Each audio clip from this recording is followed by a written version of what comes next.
Okay, I'm going to call the Council on Aging meeting to order on January 9th at 12:30. And a roll call. So can you do the roll call Yep. Carol Laughlin, here? Elaine Boucher. Here. Pat, Jack, Jack. and Harvey, Here. Yeah. Donna Foisey here, Cindy is our director here. Yep. And on Zoom is Peter Courier from the Westfield News. And Carol Smith is not here, and neither is Paula LeBlanc or Teresa Rogers.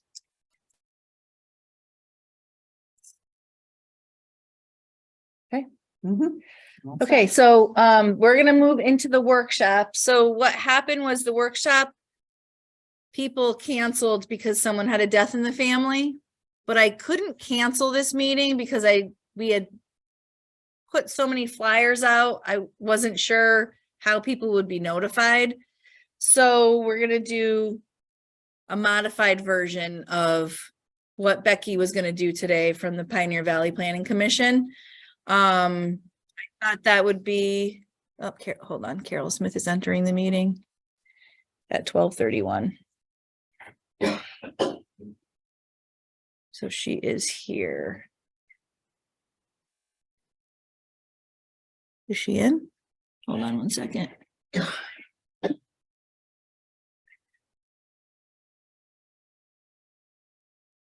Okay, Carol has her camera off and her microphone, which is fine. She is present. So what they were going to do is go over the survey responses that were done by people. Did anyone in here fill out the survey for the senior services? Great, thank you. So I guess the version I kind of wanted to do and to share with everyone is what's working, what isn't working, what needs you think there are, what can be approved upon, and we can do that in this setting. The meeting is a workshop, so everyone can speak freely. It's not like a Board of Selectmen meeting where the public can't participate after a certain time. That's why we set it up in this format. So, and it is completely different than what was supposed to be presented. Becky still wants to come and do that with the master plan. But again, it was canceled at the last minute due to a death. So there's really not anything we can do about that. So what we can start off with is, does anyone have any comments that they would like to share first? Or should we just go with what's working? I like to start with the positive things. By the way, I'm Cindy Sullivan. I'm sorry. I'm Cindy Sullivan. I'm the executive director of the Council on Aging. This is the board. We do have a quorum who's here. So this is the COA board. We meet once a month to talk about any issues going on in the senior center, Council on Aging, within the community. Anyone's welcome to come to our meetings. We meet on the second Monday of the month in this room at 12:30. So we always love people to participate. So, and we do have our newsletter I brought up too, if people are wanting to see kind of things that we do. So a brief overview, how about if I do that? A brief overview of at least the Council on Aging, which are the senior services. This is kind of the place where people come willingly or reluctantly, depending on what their needs are. So we run the senior center as well, which is located downstairs. So I am the director. We have Denise Siebert and Denise Hills. Denise Siebert does programming and transportation. Denise Hills McGarry runs our dining room, and Kara Cartello is the assistant director. So she helps in all areas. Plus she's also our Shine counselor. So our Shine counselor is the person who helps seniors with the very complicated world of health insurance. And I say complicated because it's very complicated, as all of you know. So we do, the town has budgeted that paid position because most of the Shine counselors across the state are volunteers. It's a very, very involved volunteer position. So several years ago, we asked that it be at least a semi-paid position, someone who's currently working in the COA that can assist people. So that was placed into the budget probably 7 years ago. So We have activities every day. We have exercise classes. We have quilters on Mondays. We have lunch every day that is brought in by Highland Valley. We do not cook our own meals here. We're a very small senior center because we're a very small community. So our meals come from Highland Valley. So they come Monday through Friday.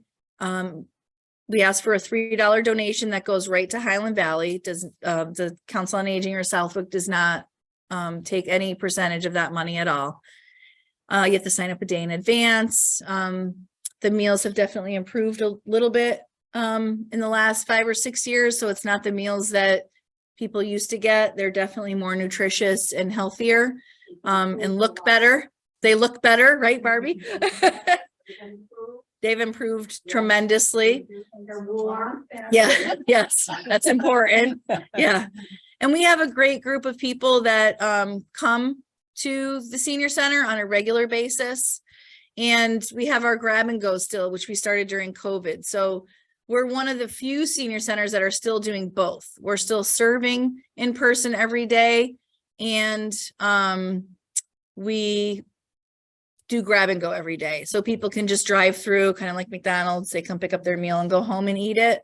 So we've been doing that since March 17th of 2020, when Town Hall closed down because of COVID. And we want to continue doing it until the state isn't going to pay for it anymore. Because we feel like it's a really valuable resource for people who are getting it. They're getting it for a variety of reasons. They can't come in and eat. They have a spouse or family member at home who's being taken care of. So they bring a meal home to them and also eat with them, but they don't have to prepare it. So there's a variety of reasons why that happens. So the master plan, as you all know, is looking towards the future, which I think is a great way to kind of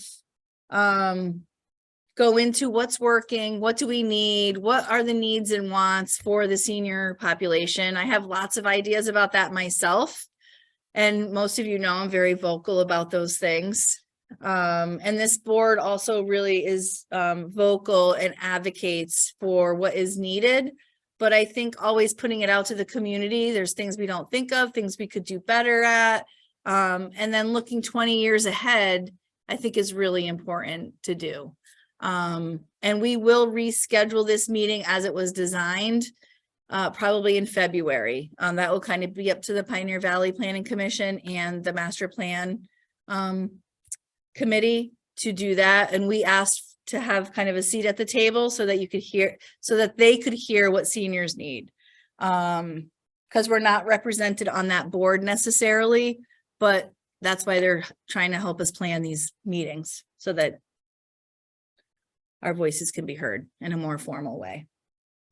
So what do you guys think? Do you have anything to talk about?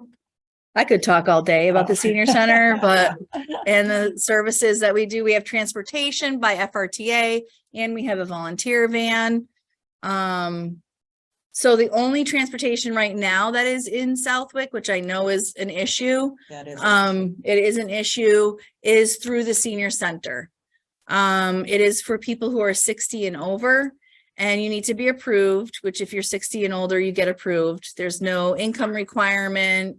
There's no hardship requirement, nothing like that. But you do have to be 60 and you have to live in Southwick. So we do that 5 days a week. There's different hours. We go to Springfield to doctor's appointments. We go to Holyoke. We go to Big Y on Fridays. We go to Walmart. And that is a huge part of the phone calls that come in on a daily basis. People scheduling those rides. Is that all volunteer drivers? Nope. So the FRTA, that's a good question. So the FRTA is the Franklin Regional Transit Authority. So a lot of people know the PVTA, which is the Pioneer Valley Transit Authority. Carol keeps going in and out. I think she's having connectivity issues. So yeah, that's what's happening, I think. Sorry. So that is contracted through FRTA, which is located in Greenfield. and subcontracted through Humes Transportation out of Belchertown. So you'll see our van, the van FRTA in the parking lot. We made a deal a long time ago that it was easier to have it housed here because it's really only Southwick people than have it come from Belchertown to here, because even the weather can change between Belchertown and here. So we were getting transportation canceled a lot because it was icy in Belchertown, but it was completely fine in Southwick. So they really advocate and try to hire a person to work for Humes Transportation that lives in Southwick as a job. So again, the town pays for that service via the cherry sheets, which is a budget issue. So we don't pay the driver, we pay FRTA, and then all of those services come to us, which is great for Southwick. And the senior center schedules all of those rides. So there's not a dispatch that they can call and schedule, like PVTA, you call PVTA and they schedule, or you go to a bus stop. And then we have our volunteer van that we got on a grant right before COVID in 2019. It was a new van, and that is used for trips. We do a lot of day trips, recreational day trips, and it's overflow medical appointments. So if our FRTA van gets full and someone has a medical appointment, that's what we call our volunteer van driving service. So people can, we try to accommodate everyone and all of their needs. We're not a taxi service, so you can't call necessarily at 9 o'clock Friday morning and say, I need to go to Walmart, because the van's already full. It's already scheduled. It's already going. We can't call in a volunteer. People do get frustrated about that sometimes, but it's not a taxi, like come get me now. It's not an Uber. That's just it's not how it works. I'd love it if it did, but it doesn't work that way. So that's the other big piece of what the senior center does, is transportation. There is not any other kind of transportation in Southwick. And why we're FRTA goes back 40 years ago. You'd have to ask Mr. Fox about that. Maybe Mike knows. I don't know. He knows a lot. But it is serviced here, and a lot of senior centers don't have that as well. But it's something that was negotiated a long time ago. It's a great service for our seniors. There's a large ridership, and it's something that could even probably be expanded in the future. So how far in advance, Cindy, do you need to call and make an appointment for that bus? So we prefer people call as soon as they get their doctor's appointments are prioritized for sure. We go to Springfield on Mondays and Thursdays. That seems to work. I would say 99.99% of doctors are cooperative with that. And they know that that's when the transportation from Southwick goes to certain areas. And the reason why we do that is so that we can be planful. It's not every Monday and Thursday that we're going to Springfield, but it's better to know that those are the days that we can schedule it in. We like 24, 48 hours notice. Walmart, Big Y, it's usually the same, 6 or 7 people that go to Big Y every Friday. We put you in, we do a schedule. And lunch people also have the opportunity to come in for lunch. It is less expensive. That's a paid service too. You pay per ride. And again, that goes right to FRTA. It is not something that the senior center or the town of Southwick receives for funds. So as soon as you know when your appointment is, it's better to get it in. Have we covered transportation, or can we shift topics? We can shift. Go ahead. Yeah. Yeah. Well, you were talking about what you do well, what the senior center does well. And I think from my perspective, one of the things that I know you've brought in and worked with both the Southwick schools and the Westfield schools, those are awesome programs that involve our seniors, but also involve younger people in town. And I think that should be recognized and continue. Thank you. Because I think it's awesome. Thanks. So what Pat is talking about briefly, we do a Seniors Helping Seniors program. So for the last 2 years, we've done raking for seniors, and the fire department and the police department help us do that. And so those were the seniors here and the seniors at the high school. It doesn't have to be seniors at the high school. It's just a cool name, right? Seniors helping seniors. So for the last 2 years, we did that. This year, we had a huge participation from police and fire helping us do that. We did it on one day. We raked 6 people's properties. I think we were out there for 4 or 5 hours. We had the fire chief, the police chief. You know, there's too many people to name because I'm going to forget somebody, but we did that last year. We did it twice. We did 14 homes, which was very overwhelming, which is why we kind of changed the program a little bit. We do Sand for Seniors also. And that's with the fire department. And we do house numbering signs, which is also with the fire department, which doesn't involve the kids. We have WTA come in and do cooking classes. They come in and do technology classes. I'd love them to come in someday and do a gardening class with us. That's, you know, on my future list. And we did pen pals with them before COVID, and if I'm missing, and we did reading. We used to go into the schools and read once a week before COVID, which we haven't picked those things up because it's just been hard to get volunteers to go into schools where all the germs are. And you know, the schools are just kind of settling back in after full time with COVID. So, but thank you for that. That was great. Any, I'm gonna go back to transportation. okay. Because I hear a lot from people that cannot need driving, that are not during the times that our vans go out. So we do have that companion program, and I don't know how that's working right now. I know we need volunteers. We do. So there you go. The companion program was something that was started about a year ago. And that is more for people who need companionship more than just rides. We will provide rides to medical appointments. One thing our transportation struggles with is people with chemotherapy appointments, with physical therapy appointments, because that can really tie up the van for a long period of time for one person.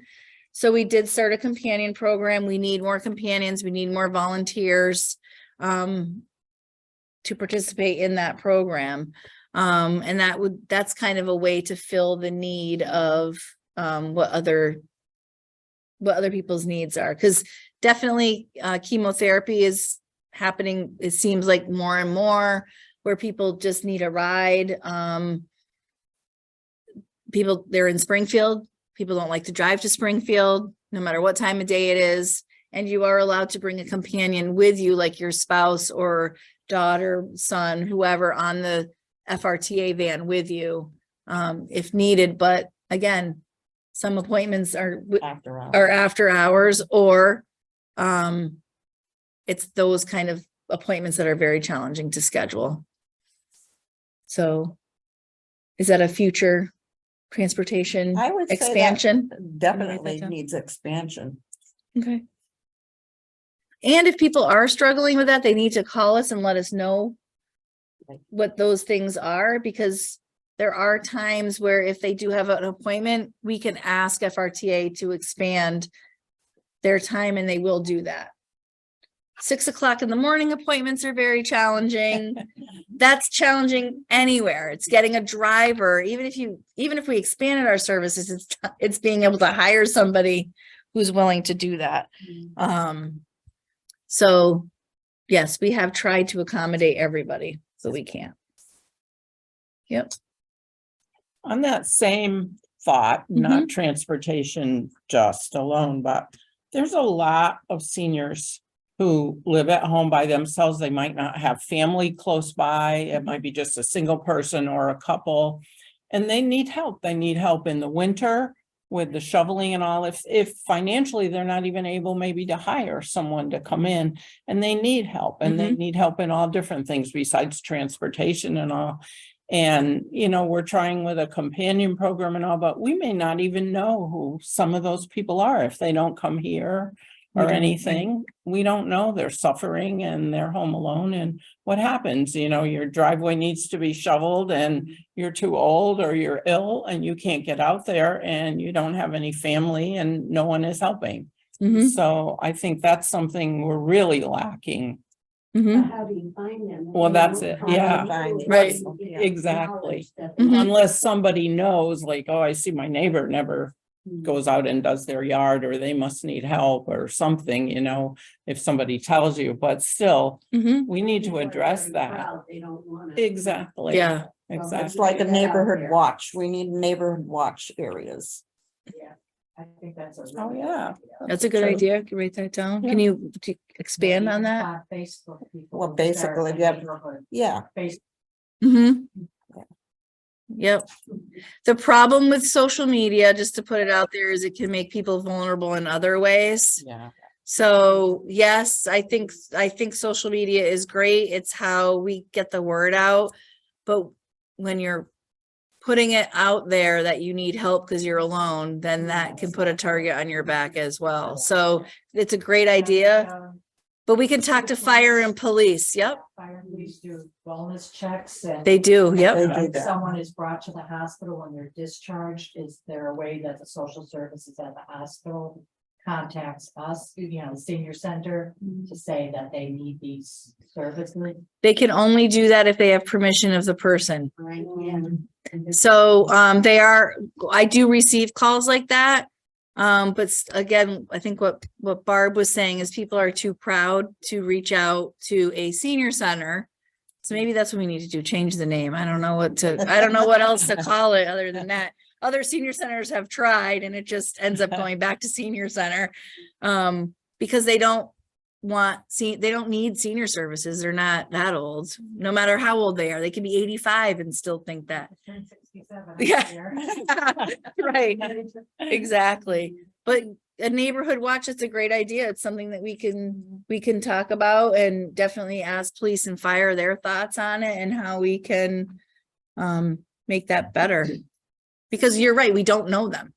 Can I piggyback on Carol's idea Mhm. just a little bit, because the thing that I'm finding is, as we age, staying in our house is critical to, I think, most seniors. They want to be in their home. Yeah. We want to be in our home for as long as we can.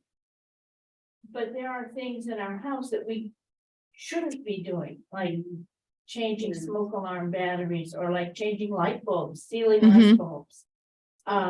Those small little things that you could hire a handy person to do that if you knew where in the world you could find a Get a handyman. handyman. Oh, my golly, yes. Where do you find a handyman? So, and I know that there's some liability issues in terms of the town providing any recommendations and all of that, it would be.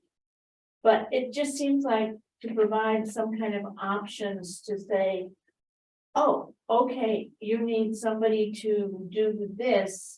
We have this list of people who have said that they do this. Yep. We don't guarantee them, we don't, but that kind of thing to me, would be extremely helpful, because as you age, you don't think you need that, and then all of a sudden, it's like, okay, that light's out and I'm not climbing up there. Right.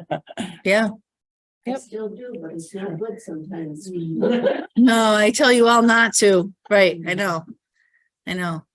Yeah, that's a great point. We do smoke detector Right. programs. We try to do it twice a year. But that's a different program than changing a battery or a light bulb. I never even would have thought about a light bulb. We have an outdoor light that has 4 lights, the top Yeah. row went out, and it's like. Okay, which of us is gonna be Climb climbing up. up that ladder? Probably in the summer, but we shouldn't be. It's No. hard too, because a lot of, like you say handyman, they don't want to be bothered with such a little. Little jobs. Job. It's like, Again, and I know volunteers are hard to come by, but it's almost like a group of volunteers who would be willing to do that.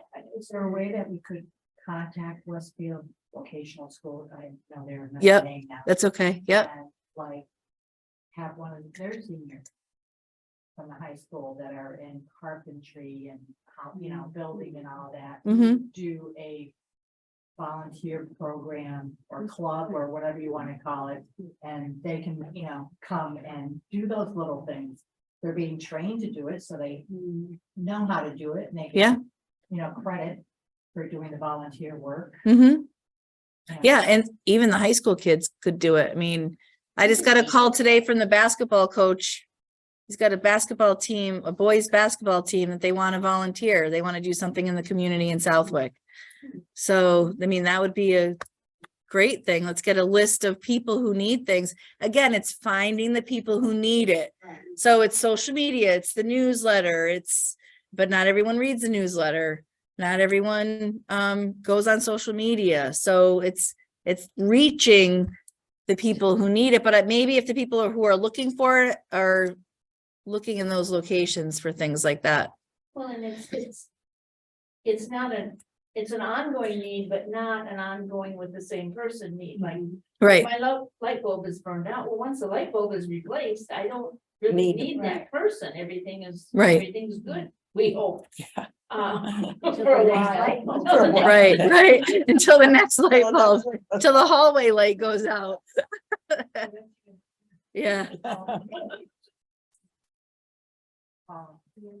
There's a center that can take phone calls and you have your list, the Yeah.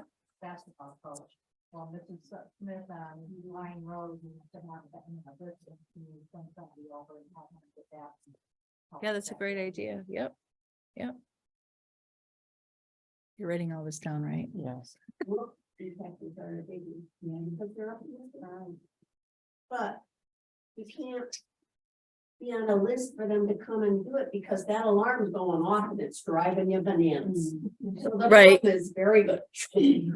Yes, Or pull that battery. If you can, but. right. They're hard to change the batteries in them, yes. Yeah. And honestly, if someone called here with that, we usually can find somebody to do something. It's not something I'm advertising in the newspaper, but yeah, a formal program would be a good idea. Sorry. Yep, that's okay. Your light's flashing and everything. I know, it's like, how do you stop it? Doesn't.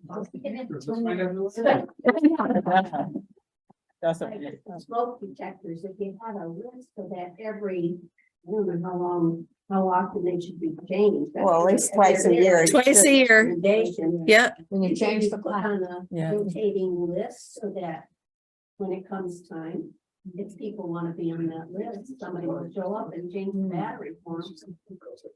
yep. And what we usually do is a program that we advertise for several months and some people will call just for those specific things. And we have done that. The fire, I know the chief is in the back of the room. I'm going to call you out, but the fire department and the police department will really help at any way that they can without again, advertising, call us for a battery change. But through the senior center, I think they do a lot of programs with us and are willing to help us out in a lot of ways. So just that, it is a specific issue, and it's one that everyone has tried to address. Mhm. Nobody answered. There The is, reason being is the fire marshal has said, don't make yourself responsible for personal and private smoke detectors, because there's a huge liability there. Mhm. right? If we do it for one, we have to do it for everybody.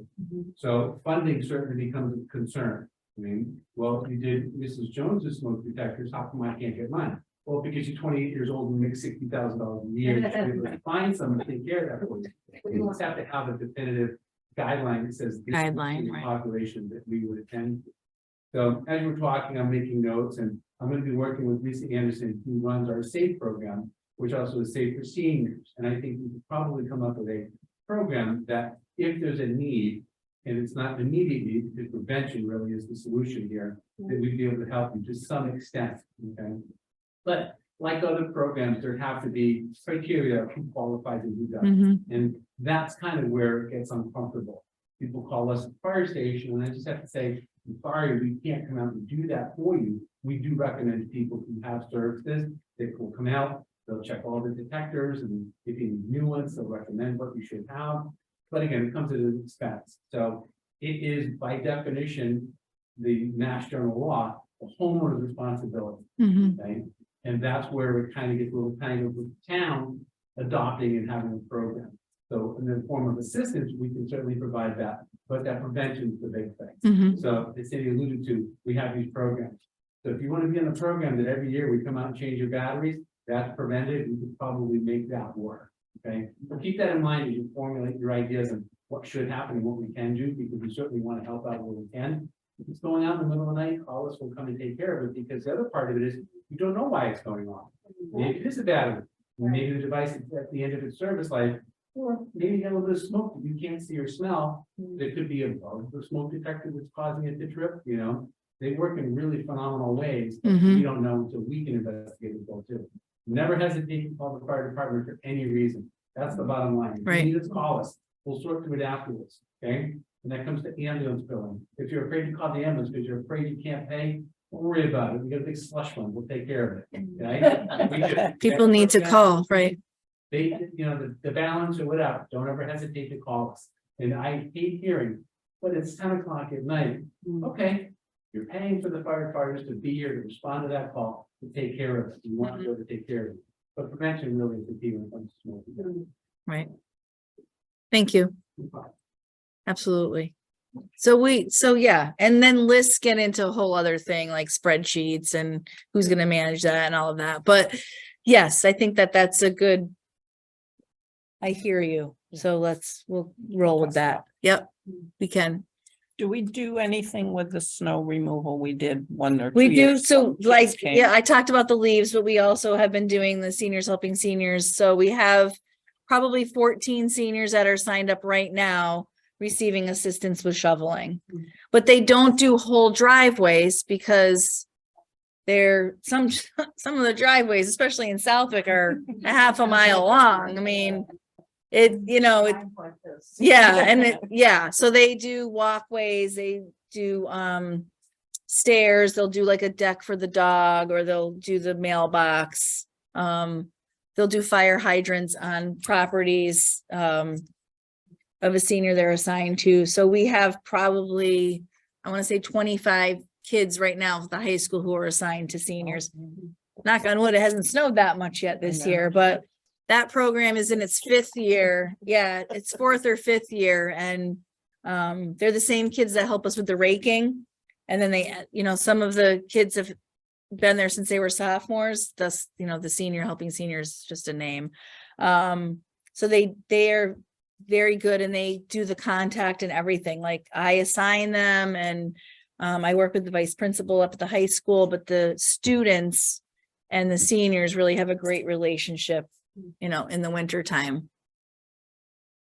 For the most part.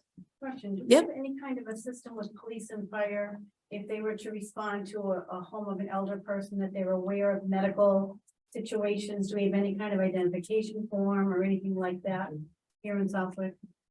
What do you mean? Can you be more Well, specific? just thinking, my parents lived on the other end of the state, and the fire department sent like a big yellow 5x7 index card. It was emergency contact card. Yep. So if the fire or police had to come to the house, they would go right to the refrigerator, look for that card. Yep. It would state their Okay. medical condition. So we do have that. It's called File for Life. Okay, all right. So we again have programs, we put things out. I have some downstairs. We try to put them out every, you know, couple times a year. Mhm. We do have them. The fire department probably has a stack full of them as well, and they're very useful because you're right, they go right on the refrigerator, and you know, EMS knows right to go to that. So I believe the doctors are starting to give those out, because I just received one from my doctor to put on my refrigerator. And it's similar, we know to look there as the general location, but 2 things have happened. One is people fail to update them with accurate information. yeah, But we also have stainless steel appliances, so the magnets don't stick anymore. So Oh. I think that's not a big deal, it's a big deal. So they put them on the side and we're like, look at the refrigerator doors, where is it? And it's stuck on the side of the refrigerator, but we have the capability, especially for return calls, if we come to your home. Our computer system will keep all of your personal records in there. Mhm. We can access that part to your medical history, Mhm. medication and things like that. And it's all very private information, you know, available to the people responding. That's a tool we use as well too. Okay. And that's usually a little bit more complete than some of the lists on the refrigerators, because again, they don't get updated. right. Yeah. But yes, they are definitely available. And then there was a form that I just got from the police department not too long ago before dispatch went to Westfield for any fall risk, you know, oxygen, see, those are always good things to have in the record so that if there is a 911 call to that home, it will come up on the screen as well. So anybody who needs that can either, I mean, I have some, the police and fire have them. And I think Susan was putting them in the computer. Does she still have the ability to do that even now that dispatch is in Westfield? So yes. So Okay. actually, I think the idea was to put them on our websites to make it available that way, so you could have it printed out. Yeah, And then mail it in, and it's so that when we're dispatched to your home, they can give us a heads up that there's somebody there that's confined to a wheelchair, somebody using oxygen. You know, other pieces of information that are critical, alarm information, Mhm. keys, all those things, so it's very useful, and again, that's protected information, we typically will call dispatch to get that information, it doesn't go over the airwaves. right. Because that's important, yeah. Anything else? Any other needs? Let's talk about needs, because I know they're. Oh, you can talk, go ahead. Is it, I don't know if this is the venue or not, and I don't know if this is something that I thought that I heard about, but may not really exist. Is that, seniors can volunteer like 40 hours a year, and the hourly wage, like minimum wage. Yep.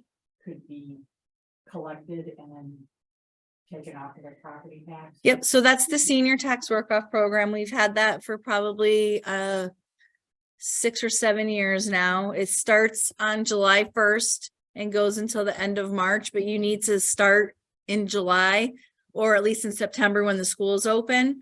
So you can earn up to $1,500 off of your taxes. It's 105 hours a year that you have to do. Right now, I put it in the newsletter every year. I put it on our website.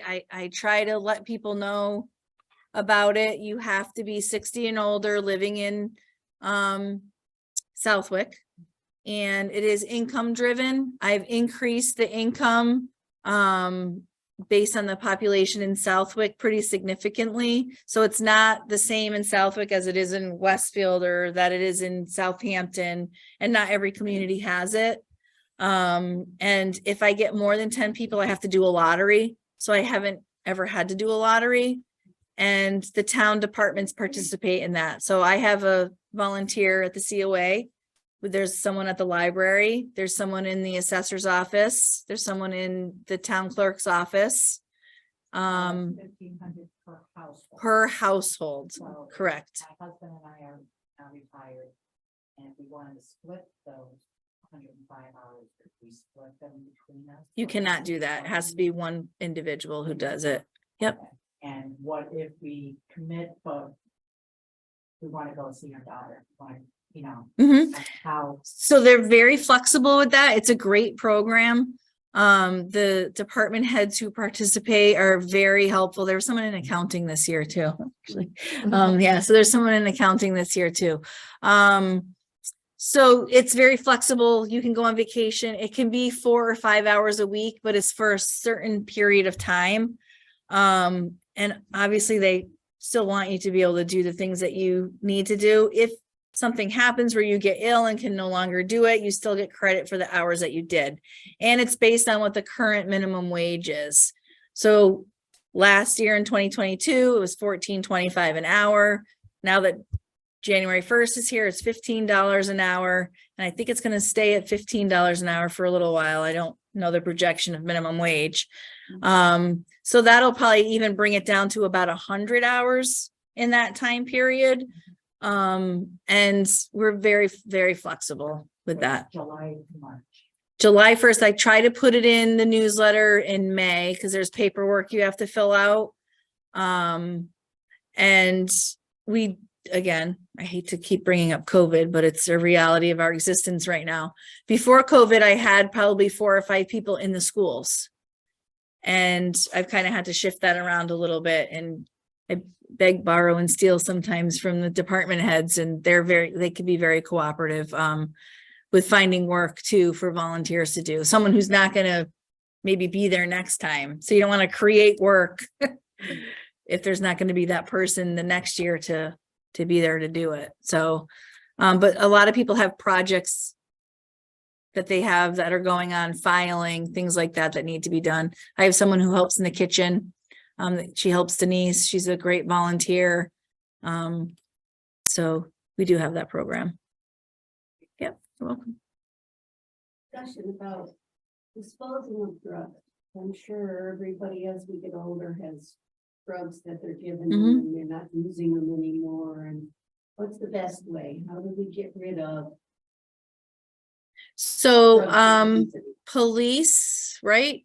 Police has a drug bin that you can bring your actual bottled pills, not liquids, to, and fire has the syringe Yeah. drop off. So it gets a little complicated like everything else. So as Cindy said, please take dry form medication. So if you have a pill tablet of any kind that you're not using, that's a safe deposit right in the box right there.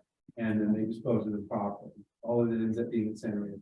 The fire department takes used sharps and syringes and devices for injections.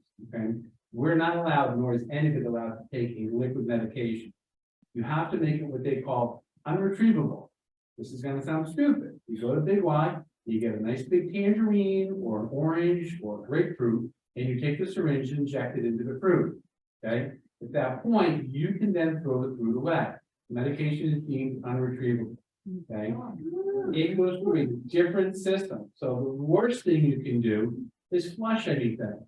Okay, Mhm. because it is very detrimental to the bacteria and the sewer filtration systems, and it has a huge impact on a lot of them. So don't flush anything. So again, the tablets can go to the police department and we'll take any of the used devices. You just need to get rid of the medication, okay? If you have substance like morphine or fentanyl or anything else that we use for pain control, that's a narcotic, you can ask your doctor to take it back, okay? Most of them are like, but they have to. They're the ones that issue the prescription. It is their responsibility by law to track where that medication goes, right? If you use, decide to just into a grapefruit and throw it away, that was your choice, okay? Because even on the ambulance side, this is how we get rid of those medications as well too, making them unretrievable. Okay, so it's Mhm. no big science, okay? Just be careful, make sure it's in the fruit, not your hand. Right? And that's one way to get rid of it, and we take the sharp things, all right? So we do have some people that sneak in medication from time to time. It's okay, we just let it run its course and it gets taken care of by the collection company. That's one way to take care Mhm. of it. Right?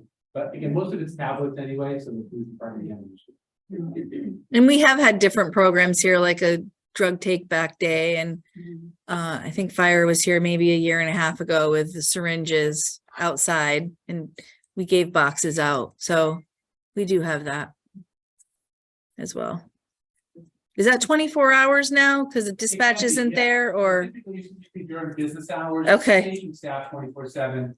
Dispatch can allow you into the lobby, it's right here in the lobby, there's a container to drop them in and replacement boxes. If you need another box to contain the sharps, we can do that. You can also use anything that has a lid on it. So if you have a detergent bottle, you can put them in there, screw the lid down, just write sharps on it, put some tape over the lid and get rid of it that way. Yeah, just Mhm. needs to be protected. Any other needs? Things to approve upon? Yep. Hey, My name is Peter Heath. I live in Woodfield Circle, and one of the things when I think about a master plan, especially for 20 years from now, mhm, is what will we do in terms of infrastructure? What will we do in terms of zoning and various things? I think what we need to do in Southwick is we need to be prepared for our population, which is aging, perhaps growing, and folks want to stay in town. We need to do things to encourage primary care for medical people to come into town. mhm, And we also need to make sure that we don't have restrictive zoning that basically says, if you have an R40 lot, you can put your single family house on it. I live in Winfield Circle because it's a condo complex. A lot of the needs I had living in town up on Avoca Road are being answered now and addressed because I'm in a homeowners association. And I think we need to make sure that as the town looks to the future, that it not restrict the growth of opportunities for congregate housing and things of that nature, or perhaps cooperative housing, Mhm. which is another way to address folks have multi-generational living and things of that sort. So Mhm. thanks for listening. It's great. You're absolutely right. And I struggle with the housing in Southwick being, it's very small. And when you've lived in your home for 50 years, you need a higher level of care, you have to leave Southwick in order to get that. I'm not suggesting a nursing home or anything like that, but maybe that is a route that could happen. Maybe a more affordable American Inn. A more affordable, right, Love that. right.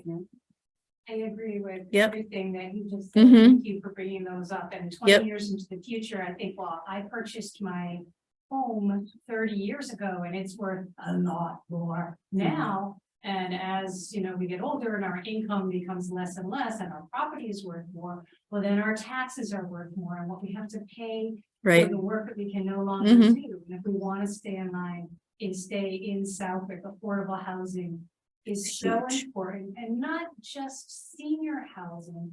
My mother is in southern Vermont in like a senior community. And her biggest regret is that there aren't people of all generations around her. So I think just looking at the matter of affordable housing is Mhm. important to all of Southwick, but especially to those of us who are aging. Right. And affordable housing also with aging in mind, because I think a place like Rosewood, 55 and older, Yeah. a lot of people when that was built, what, 25 years ago, were a lot younger then, and now they're aging, but there's 5 stairs to get in or 4 stairs to get in this, so I think, My Of- neighbor just looked into the arbors for his father and it's $9,000 a month. yeah, A month. Yeah. That's $100,000 for 1 year. yeah, it's, it is outrageous. It is, but just so that people can stay in their homes, they can age in place, they can age in their homes. You can stay independent. Right, but they need to be able to get in and out physically, in and out of their house. So I think affordable housing with aging in mind, because people, sometimes they will want to buy something, a condo when they're 30 or 40. But and they plan to stay there. But then when they're, 50, 60, 70, 80, they have mobility issues. So I think that was the mistake with Rosewood. I think that too many stairs getting in, and 2 stairs is too much sometimes. But they seem to be, Rosewood seems to be able to maintain itself very well at a reasonable cost. Mhm. So I think in the future, looking at how they maintain and how they're doing it might be a very good look through, because American Inn obviously didn't make it Right. that well. I don't know about where this gentleman is. I think if that's new, I don't know anything. about Winfield that, but Circle. Rosewood seems to be able to sustain and keep itself going Mhm. at a reasonable rate for people. Could I just tell you something? I've lived in Rosewood for 13 years and you're absolutely right. And the way we do it, I've been on the board for quite a few years off and on, and the way we do it is, when I was on the board, I'd say, well, is it a need or a want? You don't do things frivolously. You prioritize. Mhm. And we don't have a swimming pool. We don't have tennis courts. It's just what I like to call simple living. It's a place where people can afford to sell their house and buy a unit, have a little money left over, and be able to stay there for a longer period of Mhm. time. Mhm. But Um, Exactly what we need. Yeah, exactly. Yeah, and they'd be able to stay longer if there wasn't 3 stairs to every unit to get in. So I think it's just looking, for that. we have Affordable one housing. couple that put a chairlift, so Mm-hmm. you know, the wife is unable to do the stairs, but she sits in that little chair and it goes down to the sidewalk, you know. Yeah. It works for them, not that it would work for everyone. There's a few units that don't have stairs, but you're right, most of them do. Mm-hmm. But I think that model to look at in the future, regardless, I'm not talking about physical buildings, Mm-hmm. but how it's run. I think it's a great, to me, it Mhm. seems to be working. I'm Jörg Malner. I live at 24 Winfield, also at the condominium. I used to live in Westfield at a good sized house. We tried to, we downsized, obviously to save some money, save some work. So I was surprised about the taxes. I pay about $1,000 more now than I paid for my house in Westfield. I got just my bill. It increased $1,500 over last year. I hope that was a mistake. But paying for a condominium, Mm-hmm. it is $6,900. Plus you have the condominium fee, which is obviously, so you pay over $10,000 a year just for the privilege to live in Southwick. So how do you attract other seniors or other? But look at what they're probably paying for Yeah. taxes in your home, the people that bought your home in Westfield. Yeah. I know their taxes have gone up. Probably they will. That's correct. It increased because ours, it was probably proposition 2.5, so. Yeah, they're probably That's fine. feeling the same. But I still think that my house in Westfield, even now, will not, they will not pay that amount that I paid for this year. And maybe something is wrong, an increase of $1,500 from last year. Yeah. I think, when I'm going to be done here, I go down to the tax office this year, but I think that something is wrong, and this is not a way of affordable living. Yeah. I think Southwick's always been faced with, when you say the taxes, I've been in Southwick my whole life. My grandfather was a dairy farmer in town when I was a kid. And Southwick just doesn't have the industry to offset that Westfield does. You know, they have a lot of businesses, strip malls, you know, we don't have that. That's probably correct, it is correct, but in some towns, even seniors get a tax break. Right. So there is abatements. Yep. Yeah, it's now, we move at a condominium, we live at a condominium. I think we have the same tax rate than everybody else in town. Mm-hmm. We have in our condominium, we have no kids that go to school. We take care of our own street, we do if we have to pay our plowing, if we have a water break, we have to pay, and Mm-hmm. we have to stay on the same tax rate. We have the same thing at Rosewood. I know Yeah, what well, you're talking because about. maybe we have to get together and go to the town meeting or do something about it, but I don't think that is right. I agree that there should be a tax break for Yeah. seniors. We're not gonna have any more kids. Let's face it, Mhm. I'm not. You're not. Good to know. Yes, so that's not the Council on Aging. That would be a select board meeting. That would be, I wouldn't just start at a town meeting. You could even go to a select board meeting and talk to them about that when they're setting the tax rate. When they're talking about different programs and different, tax incentives, you know, just different things. I'm not completely familiar with that. I live in Westfield. And I know the tax rate in Southwick per capita is lower in Southwick than it is in Westfield. So unfortunately, your house in Westfield is probably more in taxes now than it was when you lived there, because unfortunately, everything's going up. But I mean, if that's something that people want to do, I would suggest starting with the select board. They're the ones that make the tax rate. The tax rate, right? I mean, You would probably be flabbergasted if you knew the population of Southwick, what percentage of it was seniors. It's 70%, 30%. It's So- not 70, it's 30%. I'm sorry. I had the numbers confused in my head. It's 30% as That's of still high, the yes. 2020 census. We have added 1,300 seniors to our population, which I know is actually more than that because the 2020 census was during COVID. Here's the big COVID word again.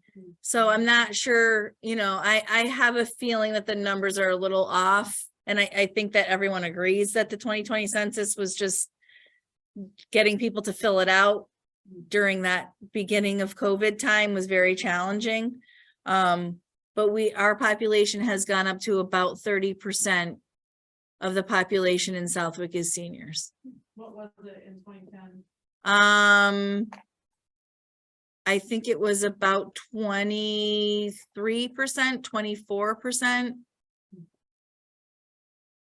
But it is significantly going up, and that is happening across the United States. People are living longer, they're healthier. Yeah, is that part of the zoning of what's going on with the development, building big, houses, bring younger families in to help with the taxes and everything? I mean, I don't know, I can't speak to that because that's not my, it's not my department, but I think growth is always something communities and towns are looking for.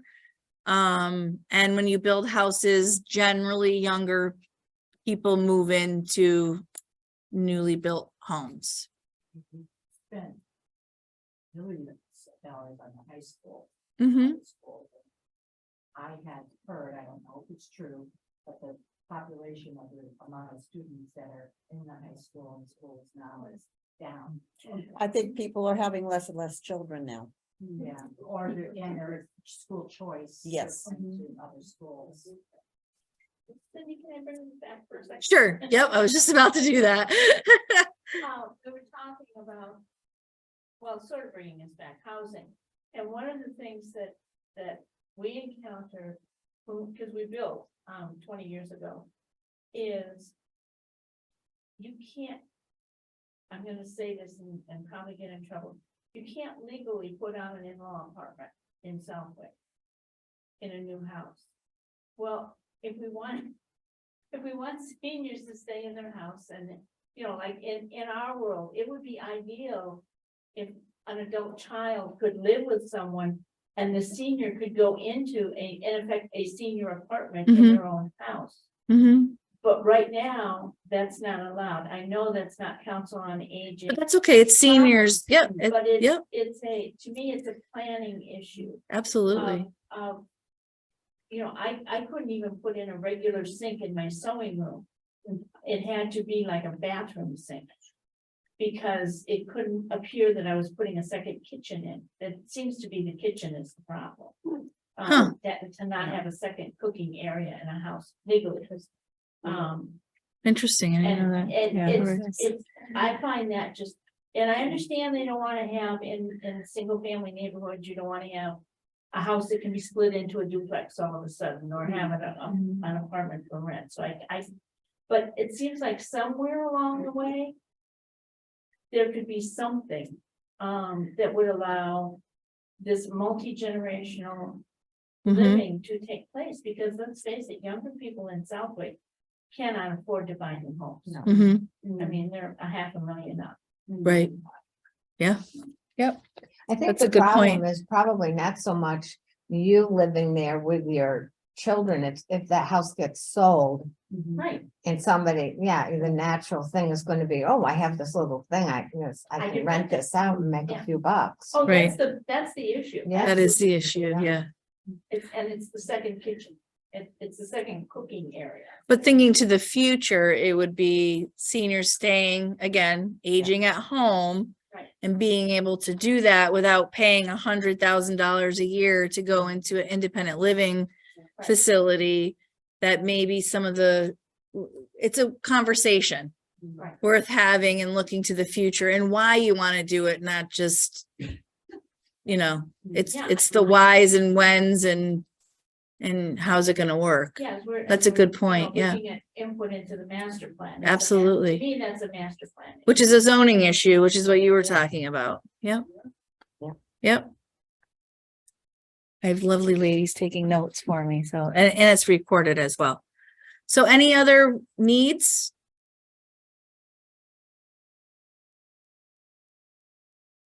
I think we need a bigger senior center. I'm gonna say it. Right. However, I don't I know, I don't necessarily, for me as a director, I love being in town hall. I think the seniors like being in town hall.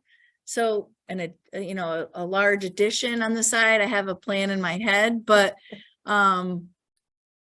I think a standalone building has its own issues and its own costs and all of that, but definitely an addition onto the senior center for more programming, meeting people's needs, doing, you know, even a bigger kitchen. So perhaps maybe someday do our own cooking here. I think that would serve, people better. That you hear, well, we get our meals brought in, that turns a lot of people off instantly. Where other places cook their food and their lunch numbers are very high, and that's for socialization. That's, you know, people who are living alone, or whose spouses passed away, divorce, you know, anything. I think socialization is a huge part of the senior center. So for me, looking at the structure of the senior center for the future, I think is important to look at. More parking. And more parking. And looking at what, to me, I don't know much about Westfield because I've not been in their senior Mhm. center. Agawam, they have a beautiful senior center, Hmm. but they also use a lot of the cafeteria type space, for public events. Right. You know, so it's a multi-use large space, which Mhm. actually we don't have in Southwick. We don't have a large community space. No, we don't. There's Right. space to blend those needs. Yes, absolutely. So I think it's definitely something to look forward to in the future. I love our senior center. I think it's great. But I think we always need more space. Mhm. The pool table's in the basement, which then separates it from the entire senior center, so it's not very heavily used because it's kind of too far away. And it's like having, you know, town hall is very unique in and of itself with all of the different floors that it has. So that was so tacky. Yeah, it's unique. For seniors too, on the big floor. Yeah, Traveling from, you know. right. for people to travel from downstairs where the senior center is, even up here. Yeah, Even though there's the elevator, but it's still. Yeah. yep, yeah, exactly. An elevator drive, that's why you don't have to worry so much about the different floors, that's what happens. No, I'm thinking for myself, because I have now a balance issue when I'm on my feet. I can only go for so far when I begin to get, Right. Mhm. and so it's not just the ride in the elevator, it's also the walking or the distance, I guess. I'm Mhm. trying to say. Yep. Knowing where things are. Is it in the Yes. auditorium? Is it in the land use room? Is it in the community room downstairs? You know, Mhm. it's a big building. It is a big building. Denise hadn't shown us and brought us up here. Right. Because the elevator is, I mean, I would know the second floor and you go out that door. So I'm standing when we're coming up in the elevator, go out that door. Yeah, it's a very unique building for sure. So I would love to see some kind of plan for a more cohesive senior center where I like a one-level senior center. I know some senior centers are 2 floors. There's pros and cons to that as well. And I think there's space here, but we would need more parking as well. So if it was to stay in this look, and I'm not the end decision of where, when and how a addition or new building is placed, but I think I've been here for 9 years now, so it's moving around I'm like, oh, I'd like that and that and when we're filling up, right? We're filling up, we're getting bigger. The senior population is growing and people want more community resources. So I'm putting it out there. Make sure that's on the I list. got it. I got it. We got Good. applauding. There's a waiting list for people having to get into, say, Aaron's Circle or that kind of house, 4 years, 4 years waiting list. So I Mhm. would say that. 5 years for Depot Court. In the future, we would need to look, I think, at more of that kind of Hmm. housing also. Senior housing, affordable housing. People have to wait Yep. to get in. Yeah, Yeah. it is. It's very, very challenging. Again, most people have to leave Southwick who have been here for 50 or 60 years. They have to leave their community, which causes them to stay home by themselves where they maybe shouldn't be. And we won't even get into healthcare costs because that's not anything Southwick can fix on its own.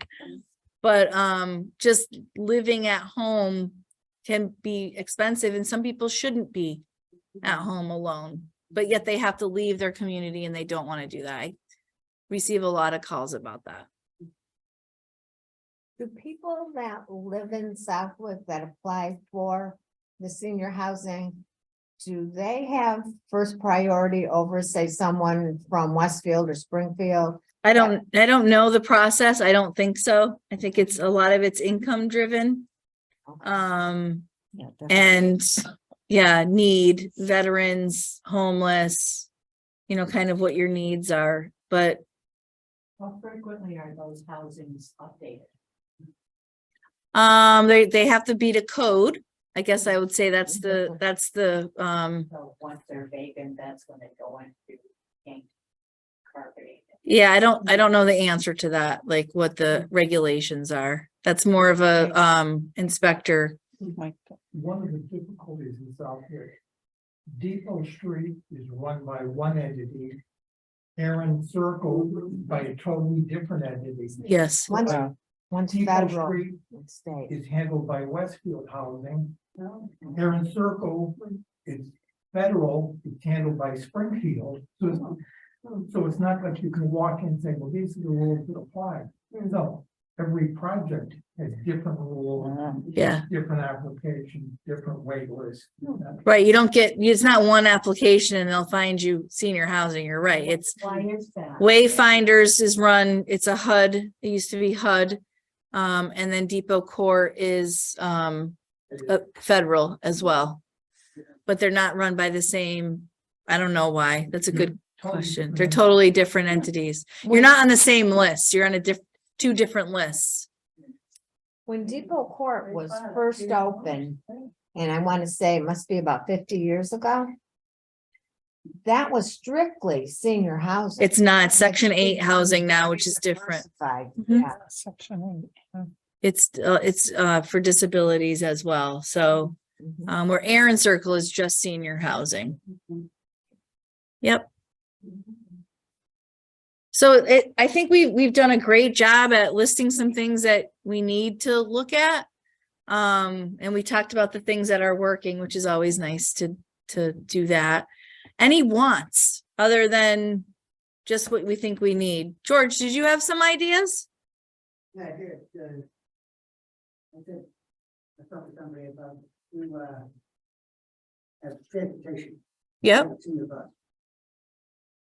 But it would be nice, and I know it's going to be a problem, if they had a commercial bus situation, where they made long trips, Mm-hmm. and they had convenience on the bus. For people who have time. Like a bathroom, a restroom? That would be. Okay.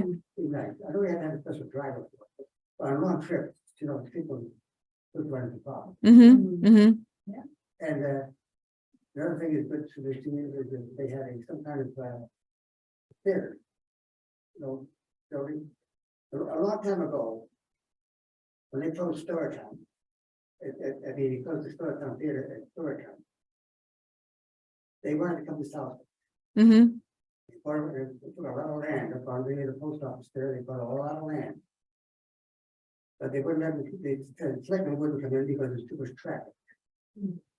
But it would have been a help to solve it for the tax purposes and everything else at the time.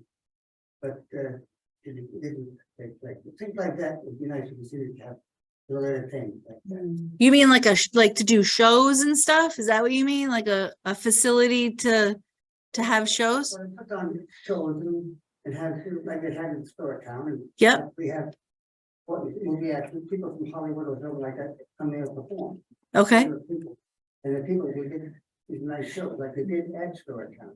A lot of people, it's always wonderful, people who look forward to going to Storytown Theater. okay. I think because they were the Storytown restaurant. Too. But they always look forward to that Storytown Theater, it's always pretty well almost a sellout every time. Mm-hmm. And it would have been a great, something like that, but serious to go to, there's something to do other than just be by themselves. And an entertainment area. So you mean more entertainment for seniors, like later on in the day, like at night? In the building here. Yeah, If they had people who perform, if they're on the stage down below, and people would watch it. okay. Yeah, Maybe even. so a bigger area is what you're saying than what we currently have. Where they could watch some movies, the show kind of show, movies.